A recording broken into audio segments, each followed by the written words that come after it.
안녕하세요. 저는 두돌된 남자 아기를 키우고 있는 30대 주부입니다. 신우의 이간질 때문에 요즘 계속해서 남편하고 사이가 좋지 못합니다. 남편과 저는 아이러니하게도 신우의 소개로 만났습니다. 대학교 시절부터 취업 전까지 저는 입시학원에서 수학을 가르치고 있었고, 신우는 그 학원 상담실장이었어요. 우연한 기회로 점심 몇 번 같이 먹다가 신우가 좋은 사람이 있는데 한번 만나보지 않겠냐고 했고, 그게 지금의 남편입니다. 사실 둘이 남매인지는 나중에 알았습니다. 처음에는 그냥 좋은 사람이라고만 소개해서 막연히 지인이겠거니 했어요. 그러다 남편과 세네 번쯤 만났을 무렵 신우와 남매 사이라고 남편이 말해줘서 알았네요. 제가 왜 진작 말하지 않았냐 하니 신우가 제가 누나 있는 남자를 안 좋아한다고 말했다고 하더래요. 저는 그런 말을 한 적이 없는데 말입니다.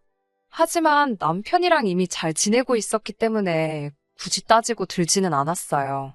지금 생각해보면 그때부터 따졌어야 했던 건지도 모르겠습니다. 저는 시간을 갖고 좀 알아가고 싶었던 반면 남편은 가능한 빨리 결혼하고 싶어 했어요. 자기 어머니가 많이 아프셔서 조금이라도 건강하실 때 자기가 좋은 사람 만나서 결혼하는 모습을 보여드리고 싶다고 하더라고요. 남편은 집안의 막내이자 유일한 아들이었기 때문에 그 마음이 좀 이해도 되긴 하더라고요. 그렇게 저희는 6개월의 짧다면 짧은 연애를 하고 바로 결혼하게 되었습니다. 저는 당시 모아둔 돈이 5천만 원 정도 있었고 남편은 3천만 원 정도 가지고 있었어요. 양가 어른들에게 손 벌리지 않고 결혼하려고 했지만 둘이 1억도 안 되는 돈 가지고는 도저히 안 되겠더라고요. 결국 친정에서 5천만 원을 빌려주셨고 남편도 신우에게 2천만 원을 더 빌려서 결혼하게 되었습니다. 결혼식은 반반 부담했고 경기도에 작은 아파트 전세를 얻었습니다. 그런데 결혼식을 한 달 정도 남겨둔 상황에서 시모께서 결국 세상을 떠나셨어요. 오랫동안 아프셨던 분이라 다들 어느 정도 마음의 준비는 하고 있었던 것 같아요. 장례를 치르고 일주일 정도 지났을 무렵 결혼식을 미뤄야 할지 매우 걱정이 되더라고요. 이리저리 알아보니 주변 사람들은 받아놓은 날이니 괜찮다고 하더라고요. 그래서 조심스레 신우의 의견을 물었더니 신우가 저희 둘이 알아서 하라고 했습니다. 그런데 그날 저녁 남편에게 전화가 왔어요. 술에 잔뜩 취해서 누나가 그러는데 제가 돌아가신 분은 돌아가신 분이고 결혼식은 이미 돈도 다 냈으니까 해야겠다고 제가 우겼다는 거예요. 정말 어이가 없어서 말도 안 나오더라고요. 남편의 말도 안 되는 술주정을 듣고 있는데 열불이 나서 결국 신우에게 전화를 했습니다.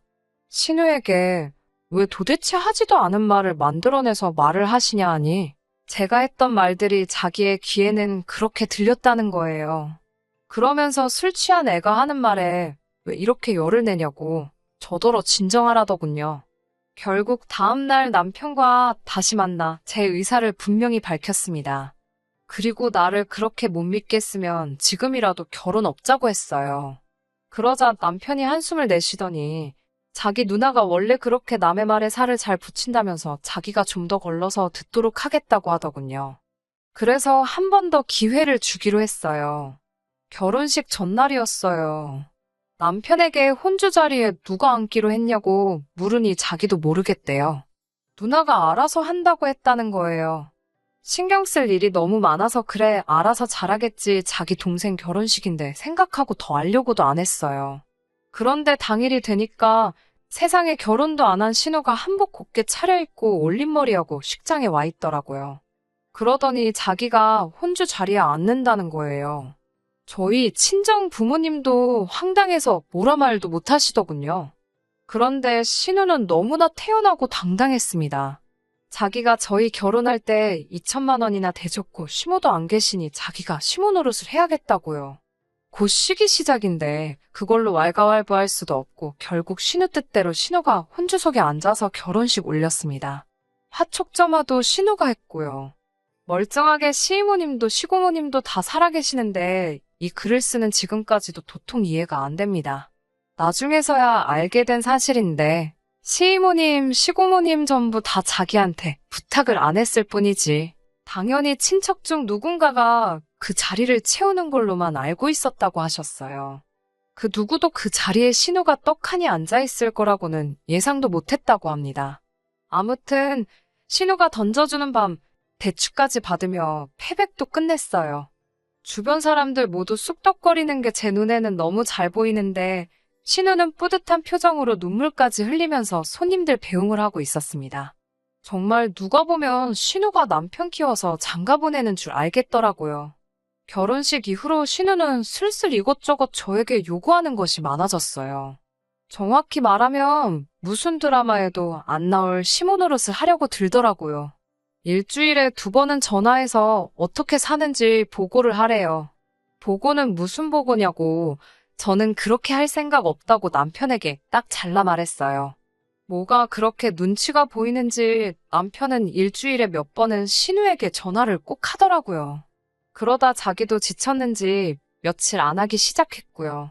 남편이 전화를 안 하니까 이제 밤낮 주말을 가리지 않고 저희에게 아무 때나 연락을 해왔습니다. 둘 다 전화라도 안 받으면 난리가 납니다. 한 번은 신우가 아기 사진 좀 보내달라고 하길래 선물로 들어온 아기 옷을 입혀서 사진을 찍어 보냈어요. 그랬더니 바로 신우한테 전화가 오더라고요. 아이가 핑크색 옷을 입고 있었는데 왜 남자애한테 핑크색을 입혀? 남자애가 여자 옷 입으면 출세 못한다는 소리 못 들어봤어? 작은 행동 하나에도 신경 좀 쓰고 생각 좀 해가면서 해. 우리 부모님이 살아계셨으면 아주 홍구멍이 났을 거야 라고요. 남편이 선물로 들어온 옷이고 옷이 옷이지 무슨 그런 미신을 믿냐며 뭐라고 하는데도 신우는 자신의 뜻을 굽히지 않더라고요. 그리고 신우의 무례함은 점점 더 도를 지나쳤어요. 남편의 집안은 차례와 제사를 지내는 집안이었고 저는 유일한 며느리였기 때문에 제가 그 일을 담당해야 하는 건 어찌 보면 당연한 일이었습니다. 저도 그 부분에 대해서 불만은 없었어요.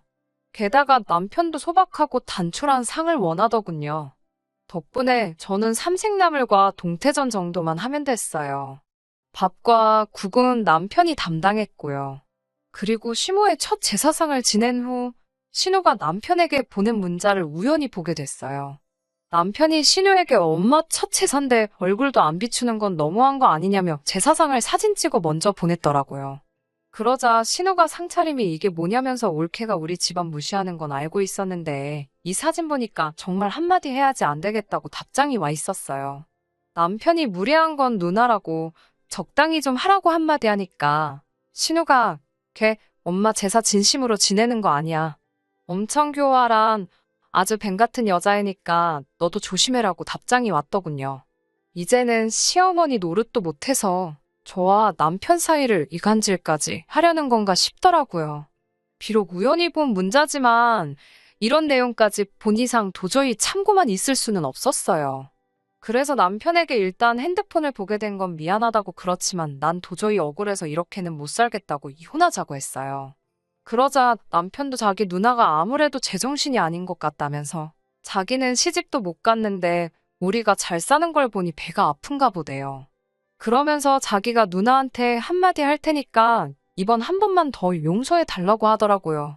제가 그럼 지금 여기서 스피커폰으로 신우한테 전화해서 앞으로 보지 말고 살자고 얘기하라고 했어요. 그러자 남편은 잠시 머뭇거렸습니다. 그러더니 전화를 걸어서는 신우에게 왜 내 와이프를 뱀 같다고 그러냐고 따지더라고요. 그러니까 신우한다는 말이 너 어려서는 내 말에 한마디 반항도 안 하더니 올케 만나고서부터 변했다고 그게 다 올케 새치여에 놀아나서 그런 거야라며 혓바닥 놀리는 게 뱀이지 사람이겠냐고 남편에게 정신 차리라고 하더군요. 남편이 누나 아무래도 정신병이라고 이거 제발 병원을 가든 약을 먹든 하라고 악을 쓰더군요. 둘의 대화를 아무리 이해하려고 해도 이해가 되지 않았습니다. 가만히 있던 나에게 굳이 자기 남동생을 소개시켜놓고 이제 와서 제가 마음에 안 들어 미치겠나 보더라고요. 아마 신우는 학원에서 보이는 저의 단편적인 이미지만 보고는 말 잘 듣는 올케를 기대했던 것 같기도 해요. 저도 학원에서 신우를 직장 동료로 만났을 때는 이런 또라이라고는 상상도 못했으니까요.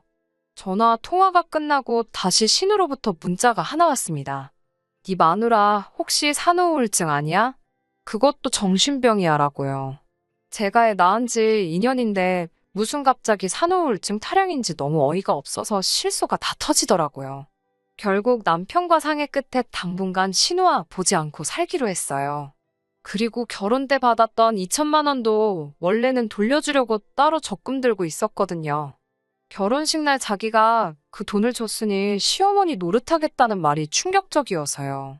나중 가면 그 돈을 이유로 어버이날에 용돈까지 달라고 할 것만 같아서 당장 형편은 아쉬웠지만 차라리 신우아는 어떻게든 엮이지 않는 것이 상책이라는 생각이 들어 돌려줄 요량으로 모으고 있던 돈이에요. 그런데 그냥 그 돈도 안 주려고요. 그동안 당한 정신적 고통에 대한 보상이라고 해도 되겠죠. 예상대로 신우는 남편의 통보를 받자마자 또 남편이 제 손바닥 위에서 노란하고 있는 거라고 제가 아주 지네 가족의 탄탄한 유대감을 파괴하려 하고 있다며 열변을 토하더라고요.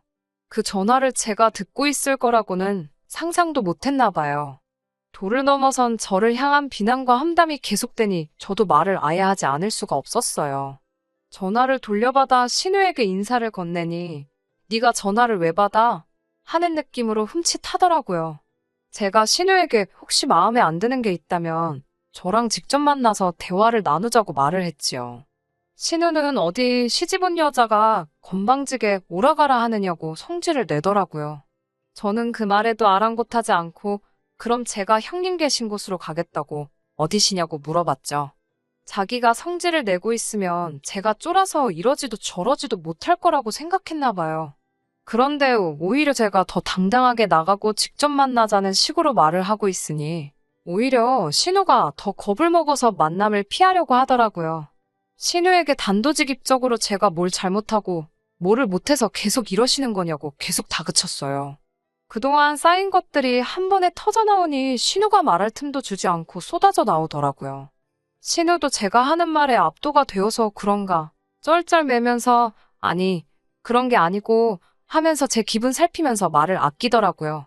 겁을 먹었는지 어버버대면서 말도 똑바로 못하는 걸 보니 제가 이런 면을 가지고 있었는지 처음 알았던 것 같습니다.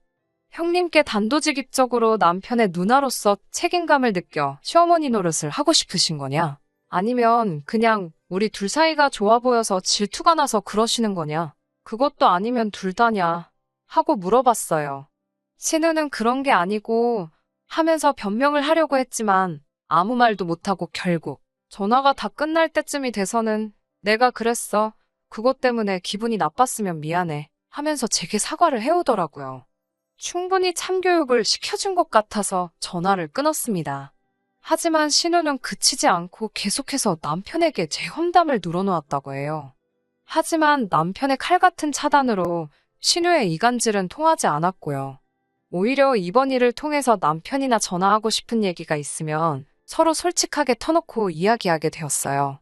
그러다 보니 오해할 일도 없고 서로 더 잘 이해할 수 있는 돈독한 사이가 된 것 같아서 정말 좋고 행복합니다. 남도 아니고 자기의 가족, 남동생의 일이니 아버님, 어머님 두 분 다 계시지 않는 와중에 신우가 충분히 그럴 수 있다고 생각은 해요. 하지만 그 정도가 또 지나치다 보니 저도 참을 수가 없었습니다. 신우가 결국 잘못을 뉘우치고 저희 앞에 다시 평범한 누이와 동생, 신우이와 올케 사이가 되길 원한다면 저는 언제든지 마음을 열어 신우를 환영해줄 준비가 되어 있어요. 아직까지 신우가 준비가 된 것처럼 보이지는 않지만요. 아무튼 한동안은 신우의 속박에서 벗어나서 모처럼 남편과 제가 마음 편히 행복하게 지낼 수 있겠습니다. 사연 들어주셔서 감사합니다.